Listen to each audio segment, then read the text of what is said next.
ఈరోజు మంచి breakfast recipe అయితే చేసి చూపిస్తున్నాను.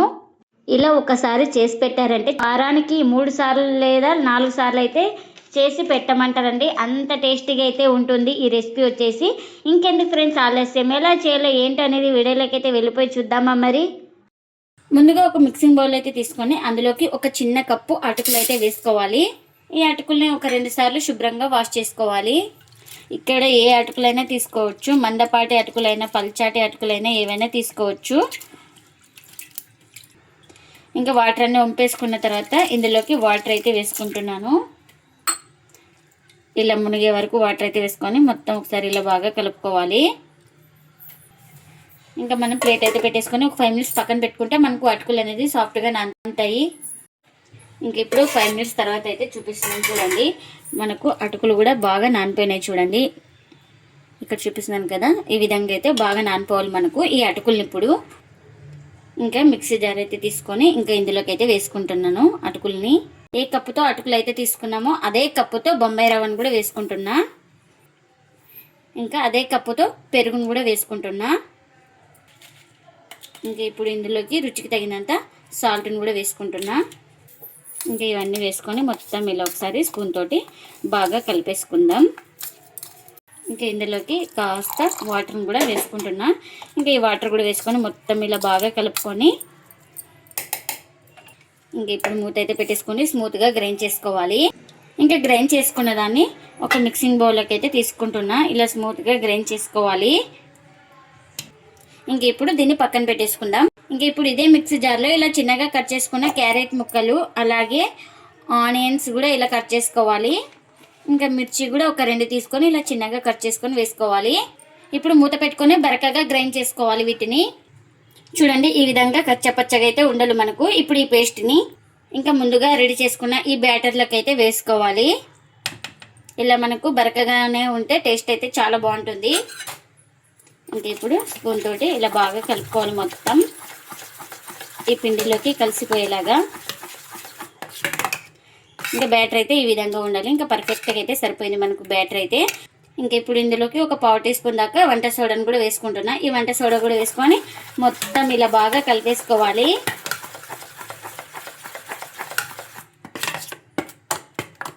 ఇంకా మనకు బ్యాటర్ అయితే రెడీ అయిపోయింది. ఇంకా మన ఇంట్లో ఇలాంటి పెన్నం ఉంటే ఇలాంటి పెన్నం అయితే పెట్టేసుకొని, ఇంకా పెన్నం కూడా హీట్ అయింది మనకు. మొత్తం ఈ బ్యాటరీని అంతా ఒకసారి బాగా కలిపేసుకోవాలి ఫస్ట్ వేసే ముందు అయితే. ఇప్పుడు ఇందులోకి మనం బ్యాటరీని అయితే వేసేసుకుందాం. ఇలా ఒక 2 గిరిటెల బ్యాటరీని అయితే వేసుకోవాలి. ఇలా వేసుకొని ఇలా స్ప్రెడ్ చేసుకోవాలి. ఇంక ఇప్పుడు నేను మూత అయితే కవర్ చేస్తున్నా. ఇంకా చూడండి ఇప్పుడు పైన ఇలా మొత్తం తడి ఆరిన తర్వాత ఇలా ఇంకొక వైపు అయితే టర్న్ చేసుకోవాలి. చూడండి ఇలా టర్న్ చేసుకొని మనం కాస్త ఆయిల్ అయితే వేసుకోవాలి. మీరు ఇక్కడ ఆయిల్ ఇష్టం లేని వాళ్ళు ఆయిల్ ప్లేస్లో బటర్ కానీ గీ కానీ ఏదైనా అప్లై చేసుకోవచ్చు. చాలా టేస్టీగా అయితే ఉంటుంది. ఇంకా ఈ సైడ్ కూడా బాగా కాల్చుకోవాలి మనం. ఇంకా చూడండి ఇలా 2 వైపులా బాగా కాల్చుకోవాలి. మనకు ఇదైతే రెడీ అయిపోయింది. ఇలా రెడీ అయిపోయిన దాన్ని ఒక ప్లేట్లోకి అయితే తీసుకుంటున్నా.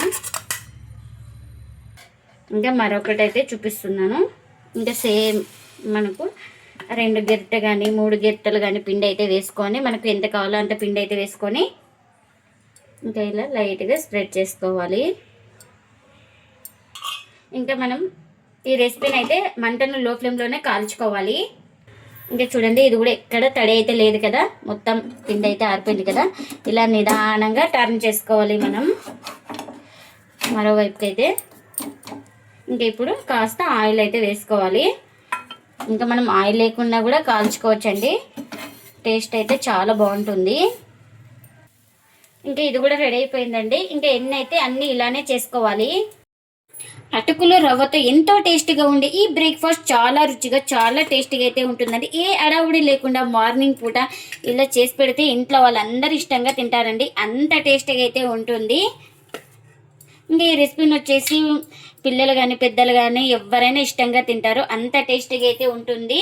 ప్రతి ఒక్కరికి నచ్చుతుంది. మీరు కూడా తప్పకుండా ట్రై చేయండి. ఇంకా నేను ఇక్కడ ఇందులోకి చట్నీ అయితే సర్వ్ చేసుకున్నాను. చట్నీతో చాలా టేస్టీగా అయితే ఉంటుంది. మీరు కూడా తప్పకుండా ఒకసారి ఈ రెసిపీని ట్రై చేసి మీకు ఎలా వచ్చిందో కామెంట్ అయితే చేయండి ఫ్రెండ్స్. ఇదండి ఇవాళ వీడియో. ఈ వీడియో కనుక నచ్చితే ప్లీజ్ లైక్ చేయండి, షేర్ చేయండి, కామెంట్ చేయండి, అలాగే లైక్ చేసి సపోర్ట్ చేయండి friends. Thanks for watching. By by.